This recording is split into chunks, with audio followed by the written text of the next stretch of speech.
Even as she sat surrounded by perfume and hair products, I could pick out the crisp scent which was uniquely her, a combination of evergreen during the first snow and the berries that ripened only along the ridge in the spring. I ignored the blonde teacher, who persisted in asking me out, when she waved, wanting me to join her.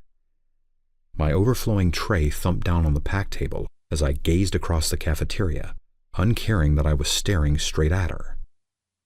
Her eyes came up, almost as if she could feel the weight of my stare, but then dropped almost immediately, her hair forming a curtain between us.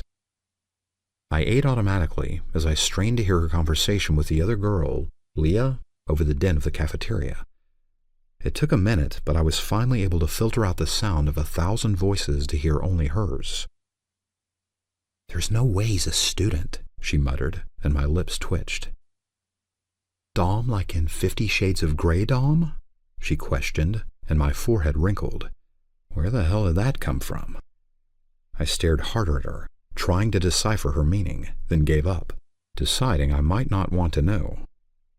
"He's a jerk," she said loudly enough some of the others at my table heard her. The few brave enough to snicker silenced instantly when my gaze swept over them. I frowned, more determined than ever to know what she was thinking as I continued to listen. "He caught me looking for my class this morning and gave me the 3rd degree. I thought he was going to throw me out." "I wasn't going to throw her out," I mumbled under my breath, barely repressing the urge to storm over there and correct her idiotic interpretation of the morning's events. "You know, you never hear anything good about yourself when you eavesdrop," Caleb reminded me, gesturing to Jess as I continued to stare at her intently. "Why don't you just talk to her?" I ignored his advice, the same advice I'd given him a time or two, and tuned back into Jess's conversation. Maybe girls aren't his thing. A low growl rumbled from my chest at the outrageous question, my glare impotent as some of her hair spilled down, hiding her face further from my view.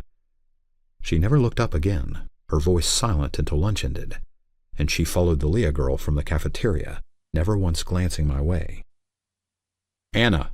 I barked at the smallest of our pack, and her milk carton tipped over as she jumped. "Yes?" she stuttered, clearly surprised by my attention. I focused my gaze on her, and her eyes dropped automatically. "You have classes in the 400 hall?" I questioned, and she nodded rapidly. "I'm a senior," she answered, locking her hands around her lunch tray so it wouldn't tremble. "Good," I murmured, staring at the door Jess had disappeared through. "See if you can talk to her." Anna followed my gaze, her voice barely a squeak as she answered me. "Yes, sir." She stood hesitantly until I dismissed her with a brief nod. Caleb gave me a sideways stare, but didn't comment to my relief. It was one of the many glaring differences between Caleb and his father. There was no doubt I'd be given the 3rd degree by the Alpha once we entered Packlands, but here I was the highest-ranking member of the pack, and my word was to be obeyed.